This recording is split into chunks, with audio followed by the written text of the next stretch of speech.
Thanks so much for tuning in to another edition of the Bloody Legends with Jai That Aussie Metal Guy and Jim Taylor. Make sure you're a bloody legend and hit that like and subscribe so you can keep up to date with all the great content from these bloody legends. G'day, how the hell are you all going? It's Jai That Aussie Metal Guy and Jim Taylor here with the Bloody Legends on behalf of Crank.com. Tonight, wherever in the world, it's a great pleasure that we're getting to have a chat with Canadian Deathcore Titans Angelmaker, who are due to hit Australian shores with Sylosis next year and have just dropped their latest single, Relinquished, October 24th. They're making some huge waves, so cheers for joining us, guys. Yes, thanks for having us. Yeah, I appreciate it. Absolute bloody pleasure. For the beauty of the audio, can you just give a quick intro to yourselves too, so we can see or they can hear who we're talking to? I'm Ian. I just joined these fine gentlemen. And I'm Casey. I've been with these gentlemen since day one, which is 13 years. Yeah. And it has been 13 years, you said? Oh, yeah, mate. 2011 Beautiful. You guys started, didn't you? Wow. Or well, around 2010, or would you say 2011? It's been a huge ride. Anyway, Relinquished is the latest track, and it has definitely been receiving a lot of attention. Can you tell me a little bit about the inspiration behind this track? Yes. So I guess for the most part, I had written that song, and just listening to the song through, like, our guitarist Matt had done his solo, and I just kind of had this envisionment of just catastrophes happening all around him. So I had written the song mostly about environmental disasters, essentially, and just impending chaos that could occur across the planet. And we're seeing a lot of that today, so it seemed quite relevant. So I put it into a song, and it just kind of evolved into what it is now, which is this very, it has a very looming undertone to it. Yeah. Wow. That's really cool. Jai, I'm sorry. Go ahead. Now, tell me a little bit about the writing and recording process for this track. Did it differ at all? Because with Ian kind of relatively new coming on, tell me a little bit. Did it differ at all, or was there any changes you had to make? The recording process for me was it was trickier than I thought it would be, because I kind of thought two vocalists, half the amount of work, but it turns out it's exponentially more work, Double. Mentally to figure out. Yeah. I guess it doesn't really come across as it being harder to have two vocalists, because you share the load and whatnot, but it's you have to also consider that you're playing leapfrog with the vocals, and you have to cue in, and if one person misses their line because they think it's the other person, it just throws everything off. So it adds this extra element to it that, in my opinion, feels like you're almost learning two songs in one. Oh yeah, absolutely. But it was really good experience getting in there and working with Tim. Tim Crevice. He's been working with the guys for a while, so he's very familiar with things like that. Yeah, he did. I was going to say, where did you record this? Physically, where did you record this? Oh, we recorded this in North Vancouver, Canada. Beautiful. That's basically our hometown. And Tim, we've known him for many years in the scene. He now lives on the other side of Canada in Toronto. But for the last 2 records, we've flown him out to Vancouver just because he's that good at what he does. And he's really attentive to detail when working with us. And he understands how to work with two vocalists very well. So it's nice to stick with him for the recording process. What struck me with you guys remind me of actually fellow Canadians' Despised Icon, because they had two very distinct. Now I am please understand, and all respect to them. You guys have your own thing going, with the two vocalists and all that. You have your own unique sound. But man, I'll tell you something. I listen to metal all over the world, and I'll tell you. Canada has some of the most. Your hooks are infectious. the ability to have two vocalists and that kind of thing, that's incredible. That's a lot. Like you were saying that it wasn't challenging for you to record. See, I wouldn't. If I was you, I'd be like, man, how do we make this different? How do we translate this from a record to, oh man, we got to make sure this is just as tight when we're live? Is that, do you find that recording and playing it, do you find like hand in hand, or do you get to add on maybe when you're live or anything like that? It definitely, recording it prior definitely helps out because you get more in sync with, okay, I'm doing this part, Casey's doing this part, we're both doing this part, more than both of us are doing this part. So it's not even just him and I. We've got Colton that also does vocals as well. So there's a third element. Technically, three of us going. Yeah. So recording definitely, it's a good stepping stone to performing it live. So you get kind of familiar with the patterns and the positionings and what you're doing and where you're doing. And that's a whole nother experience. Oh, dude, and it's so cool. We're talking about the dual vocals here, and then you got that added layer of Colton, but also like is have this extreme brutality, but a huge technicality. It's like two vocalists. Now we've got three guitarists, the triple attack of those three guys just absolutely tearing it up. So, you got this huge technicality to you guys. How do you manage that all? You know what I mean? When you're creating songs and working forward, especially going into the future, because the evolution and the since the inception of you guys has been amazing to watch since that first album, Decay. Yeah, well, for the technicality of it, it's like when we're in the studio, we'll have it like roughly laid out for who's doing what, and then we kind of go over it, and we'll have like as you're tracking, it'll be like this person and then this person and then this person and then a layer afterwards or something, and we try to do it in terms of like we think of our breath control and how much we can do, because there's just like an onslaught of vocals that. I mean, I've seen people do Angelmaker covers like all the way through as like a one-person ordeal, but they'll come to us and give us feedback and say, like, damn, impossible to do everything flawlessly. So in the studio, for two people, we just try to like strategize it, and then if a line feels like it needs more emphasis in a certain way, we'll pattern it in a very particular way. Yeah.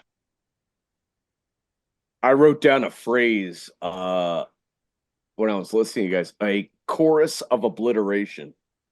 The levels, the layers that you guys put.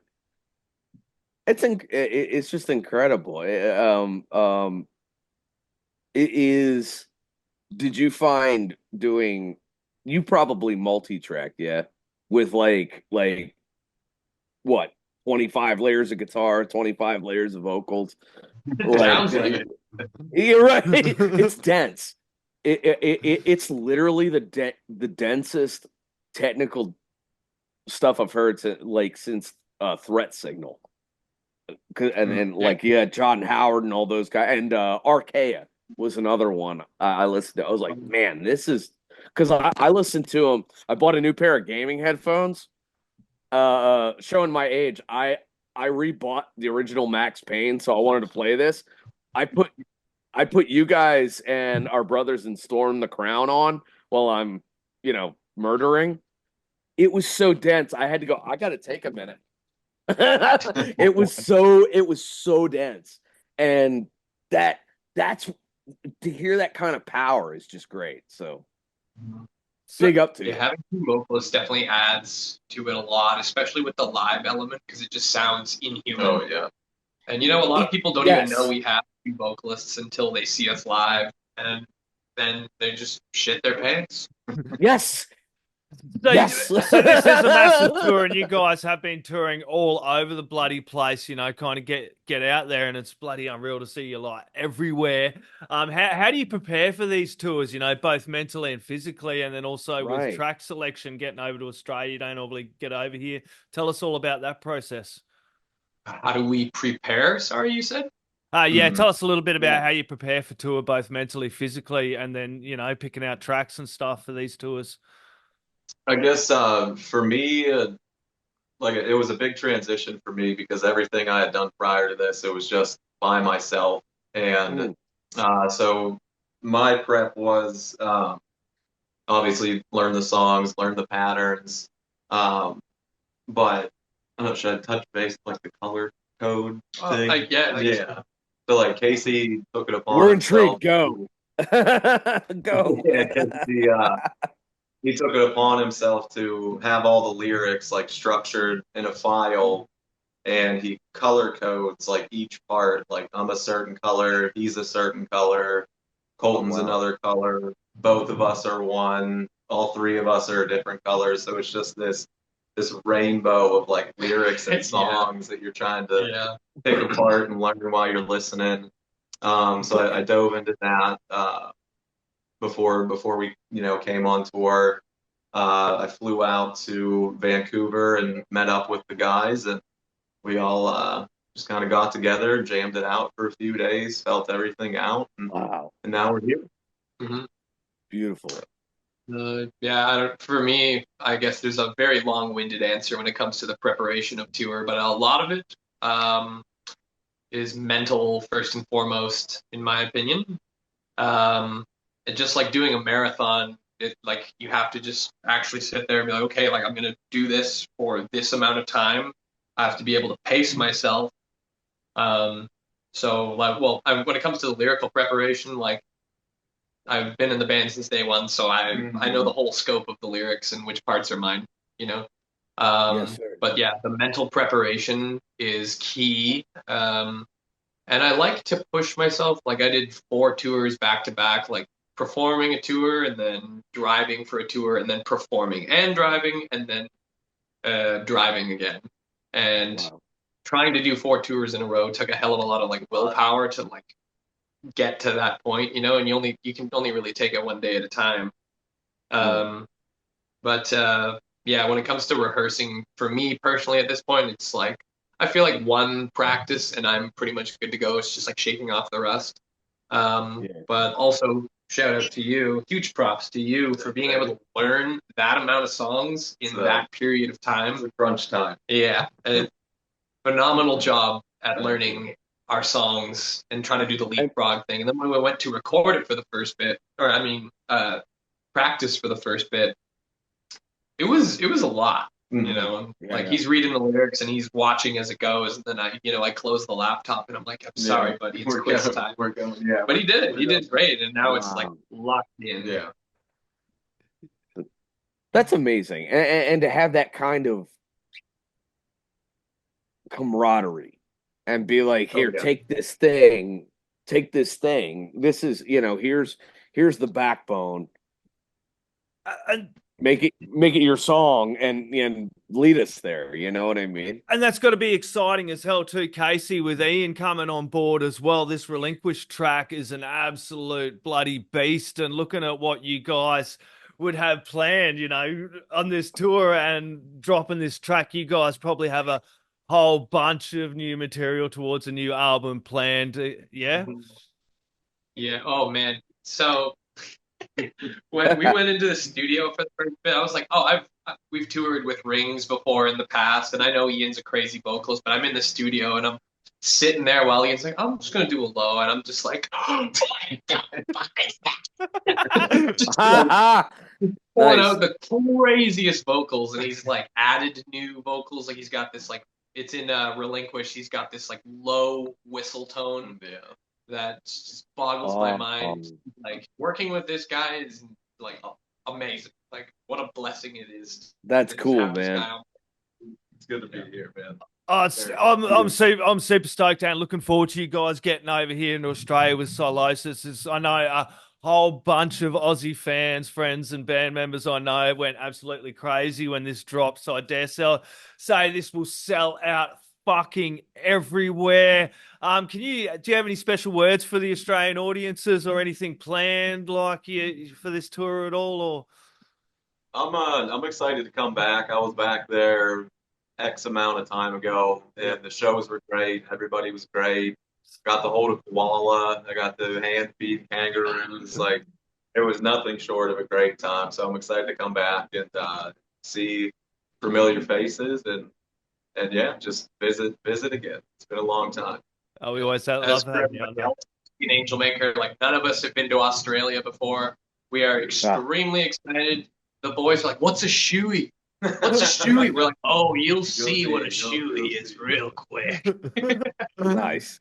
Yeah, you'll get the obligatory the koala shot as well. Ian will probably save you if anyone tries to stitch you up with Vegemite as well, so you'll be okay. Yeah. Nope. Awesome. Do you guys have any last words, shout outs, thank yous, or anything else you'd like to add in there before we sign out? Just keep an eye out for, the new stuff coming out. Keep jamming the music video. Keep an eye for where we'll be. And come on out. Yeah, we have a hell of a lot more on the way. Like, we're just getting started. Yeah, just a tip. I really can't wait to hear it all, everybody. You can catch Angelmaker with Sylosis. They are playing 11th of Feb in Perth, 12th of Feb Adelaide, 14th Melbourne, 15th Sydney, and 16th in Brisbane. Till then, grab some Angelmaker. The latest single is Relinquished. Chuck the whole fucking damn lot in the stereo. Crank it up loud. The neighbours are going to want to hear it too. Cheers, guys. Catch you down under. Thanks for having us. Mate. Oi, you're tuned in to Jai That Aussie Metal Guy, so make sure to hit that like and subscribe button so you don't miss any of his sick content. And remember, stay brutal, you legend.